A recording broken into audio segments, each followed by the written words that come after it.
Afternoon, everybody. My name's Flo Broderick, and I am CMO at CARTO. I'm going to be talking specifically about spatial analytics today, and I've already had some great conversations with some of you who are doing cool things with location data.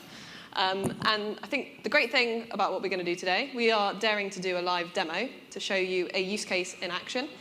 I'll just go in. I think it's on the clicker. It's on the clicker? Yeah. Fantastic. Awesome. So just to introduce, I already introduced myself, but Edie is joining us here from Clear Channel today. They're one of our customers, and I think it's going to be great to see this live demo because I think we talk a lot about techniques and frameworks and getting to business problems at these events, but to actually see one in action and how it's used within a business like Clear Channel is really cool.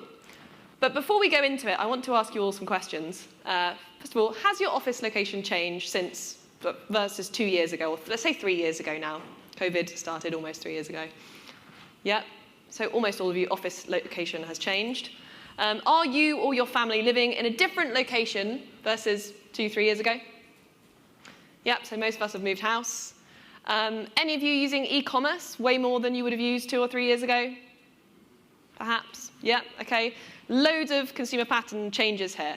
And the reason I'm bringing this up is because it's really affecting the way that we look at data within our businesses, right? And this is very familiar to all of you, but from a geospatial perspective, where we live and where we work is super relevant when we think about location-based use cases. This is just an example of Carnaby Street, 2 weeks difference in the pictures when there was a lockdown and when people could come back out again. So looking at these trends with data is really important. That was a picture, but let's look at a map here. So what we're looking at on this map is May versus September 2021, and we're looking at MasterCard transaction data to look at the volume of transactions in food and drink. It's really interesting because there were just some areas where people were going out for coffee, going for a walk. So for example, you can see there Regent's Park seems to have a really high level of transactions in coffee. But then as soon as people came back out of lockdown, we're going back into the city again, even though rail strikes are now stopping us, you could suddenly see all of those transactions come up. And so the data tells a really interesting story. And something we see with our customers at CARTO is that so many of them are using data that's really old to make really strategic decisions in their businesses. So if you think about census data, actually, we're really lucky in the UK. We now have one 1 year ago. So the data is pretty up to date. But if you're making decisions about let's imagine you're a retailer, about your store footprint across Europe, actually, on average, the census took place 6 years ago, if you look at an average of these countries that you can see on the screen. And so you all put your hands up about all the changes that have happened in your lives. Like, why on earth would you be modeling foot traffic around census data or points of interest from several years ago? And that's the whole idea, and what we're going to show you today is this idea of we need our data to be far more real-time from a geospatial perspective if we're going to make good decisions. And the reality is that 80% of data within your business has a location component on average, depending on what kind of business you're working in. And what we've seen is that only 10% of that data is actually being used in business decisions. Many of you have already mentioned BI tools today, and there's plenty here. But if you want to, and let's talk about vegans, because vegans are trendy, plant-based milk is trendy. Where are there more vegan restaurants in London? Imagine you want to answer that question. Actually, just seeing where are the POIs for vegan restaurants is very easy. You can look at that in a BI platform, run your analysis, plug it into Tableau, Power BI, whatever it might be. But if you want to ask a much more sophisticated geospatial question, like where will there be more vegan audiences in London in the next 6 to 9 months based on different geospatial data sets, that's a more complex question, and that's where location intelligence comes in, and that's what I'm going to talk about today. I'm not going to give you a big pitch on CARTO. I want you to see it in action in the context of Clear Channel because it's such a cool use case. But essentially, data analysts, data scientists, and developers use our platform to look at location-based use cases. That can be retail site selection. That can be rolling out 5G networks in telecoms. It can be gauging wildfire risk in insurance. Actually, the use cases are endless, and they're pretty much across every single industry. And what we do is we sit on top of your data warehouse, whether that's Snowflake, BigQuery, Databricks, whatever it might be, so that you don't have to move data between platforms. We also have 12,000 spatial data sets available within the platform demographics, foot traffic, credit card transactions, boundaries, POIs, whatever it might be, all available. And we take away that pain of having to speak to 20 different vendors, data vendors. We source the data, evaluate it, and we ETL it so it's available for your analysis.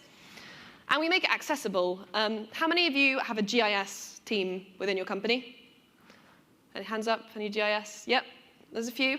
Typically, what I hear from companies is that their GIS team is in a silo, and they're like, oh, those people that do things with maps. But the reality is that the map is becoming very mainstream, and all of us are dabbling in spatial analysis in organizations, and we don't want to have to go to a GIS department. We want that to attach to our modern data analytics stack. And we have an end-to-end offering with APIs, connectors, etc. So that's enough on CARTO. I'm now going to hand it over to Edie to show an example of an app built on top of CARTO in action. Over to you, Edie. Thank you. I'm losing my voice a little bit, so I'm sorry if I randomly stop talking halfway through. If we go back to the slides, please, guys. We'll do the demo in a bit. Thank you. So I'm going to talk to you about Radar, which is a tool specific to Clear Channel using CARTO's platform, and how we can use geolocation data to help plan out-of-home campaigns. So what is Radar? We launched it in 2020, which is a fantastic time to launch a location tool for where people are going. And it's a groundbreaking new mobile tool which we use across the UK and also now Europe, which is designed to enhance out-of-home media planning. It's widely accepted that there's already a wealth of data involved in planning, and it exists also in the online digital world that offers granular audience understanding where the opportunity can be highly targeted. But what makes out-of-home great, however, is that we're a one-to-many medium, so we can now bring that data into the communities, into everyday life, and use that targeting to reach a wider number of people. With that rise in mobile data capability, Radar provides the bridge between the physical world and the online world, and it lays audience behaviors, attributes, profiles with this data, including points of interest, app use, and web-based browsing. So how exactly are we going to do that? So there's three ways we can layer it on. So a device is in the viewing field. The route standard is 50 meters, and that's within the viewing field of our inventory. Once that device is in the viewing field, we might match the device ID to the additional data points. That'd be your apps that you're using, your webs, the point of interest data points. We then aggregate those data points to create audience profiles, which is then what we'll see on the demo a bit later on. So let's talk a bit more about those data sources. No, our inventory is not listening to you. No, this isn't a new version of Minority Report. This is all things that are going on your phone. So when you go on an app and you allow it to track, that data is stored, and that is what we're using. So we use persistent SDK data and a signal density of 100 locations per user per day. If we're talking about numbers, it's about 10% of the population, which makes a really robust sample size, and it equates to around 7 million users. So if we want to talk about the GDPR, as we're all data scientists, we like to make sure it's all kosher. The mobile apps are all consensually used, so we don't take data from people who don't want the data taken. So we have around 150 mobile apps across the key categories. Unfortunately, I can't tell you which ones, but I'll let you think about the kind of things we might have. And we collect that location data. That data is then anonymized, so we can't say, so I can't say, so for you in the front row, what exactly you're looking at. And then it's aggregated, and we can't reverse engineer it. So I personally cannot find out what any of you specifically are doing, but we can use that data to find out trends based on different things. And we have around 500 different audience behaviors using this data. So what are the benefits of this? It's near real time. So as Florence spoke about, a lot of the old data we use is historical. I think Italy, it's had around 9 years. This is updated now weekly. It previously was monthly, but now weekly. So we can see trends a week after they've happened. For out of home, this is massively innovative for us. We can now see where we can put campaigns for moments such as when the women won the Euros. We can say, well, who are the football lovers? Who can we target and do a campaign based on that? It's also big data. As I said, it's 10% of the population. That's a lot of people, and we can really see the trends, and we can also update any demographics using census data as well, which was previously updated, which is very helpful. And granularity. So whilst I can't tell you specifically what you are doing, using the 10% of the population we can now have over 500 behaviors for more precise and interesting planning. I don't know if any of you are in the advertising world, but sometimes things get a little bit too generic for my liking, but now we can target things and create a better story. Who are the people you're advertising to? What are they doing? And how can we get your campaign to reach those people? And finally, it's based on behavioural insights. It's not based on surveys or, general things we might think about people. This is based on what people are doing now, well, a week ago, and then how we can use that. It's a new innovative way for us in out-of-home and at Clear Channel, and it's really expanded the way that we can target campaigns and reach people across the UK. So a little bit more information about the things that we have on Radar. So we have your demographics, which is everything you can imagine it to be, and this is derived from home locations of out-of-home exposed audiences. So a good example I like to use for this is that if a panel is in, say, Kensington and Chelsea, historically it might be tagged as a high-income panel. We all think Kensington and Chelsea, we think wealth. But if the locations of the people moving past that panel tend to be, lower income or things like that, that panel will be tagged differently. So we can really see where those people are going. And we also use all the usual demographic data listed on the census data as well. And this data is verified with Nielsen's DAR, which gives us device-level verification. We also have online browsing, which I think is a real piece de resistance of this tool. So it looks at apps and what websites used. Which have become really popular to help define audiences in COVID times. So we can look at people who are online fashion lovers. When it was COVID and no one was going outside, that was a really great way to sell to people, different fashion houses. We also have purchase patterns that are based on credit card data from a major UK credit card company. Again, I unfortunately cannot tell you which one it is, but you can have a little think. And we also have point of interest data. So if someone goes to a location, it will ping and we can see whereabouts they are. And we can map that based on if they visited at least once in the last 30 days. So it's really good for, say, competitor advertising.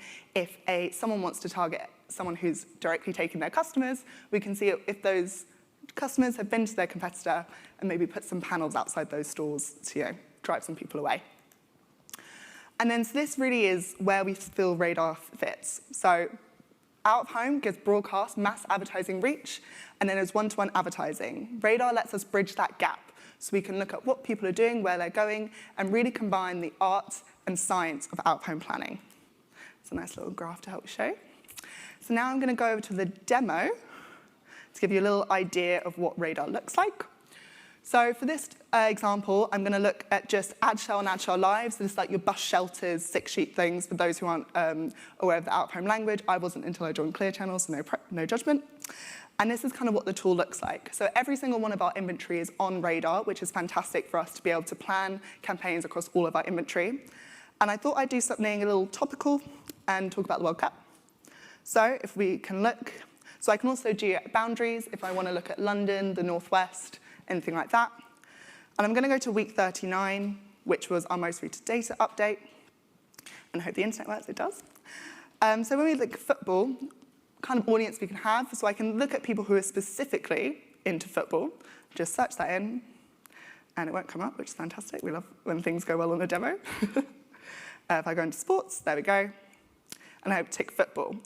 But this is for an alcohol company. They want to, target people who might be going to the pub to watch the first game. The first game's on the 21st of November at lunchtime, who, some of us might be going on their lunch breaks to the pub, and they want to get those people to buy their beer, for example. So I can have a look at people who have visited a bar within the last 30 days, who might be more like, or zoom in, might be more likely to visit those things. So drinking places, add that. And for this, contextually, I'm using AdShell Live and 6s as our road size drive footfall. We're not here to advertise people driving. So it's all contextual data. Then I can look at an index. Over here, I've gone for 110, which means that the people who see this 10% more likely within these groups to see our panels. And also, I'm going to do something here, which is a new feature, where we're going to optimize the distribution. So as we say, Clear Channel is all about mass reach. We're trying to reach as many people as possible, as well as target them. But what if the panels we're getting are next to each other? That's not exactly a very effective campaign. With a new tool we can do, and with some research I've done recently, we can ensure that panels are no more than 100 meters between each other, so we can reach as many people as possible, really showing that one-to-many medium that out-of-home is, as well as targeting our panels, ensure that our clients are reaching those who actually really want to see their campaigns. So we update it. So now we have 3,290 panels across those two formats, which would be perfectly placed for an alcohol client who wants to target people who are really into football and might visit a pub a bit more than the standard person. And this is a great way to create a national campaign for our clients, once again, showing how we can use geodata to really optimize campaigns. And that is it from me. So thank you very much.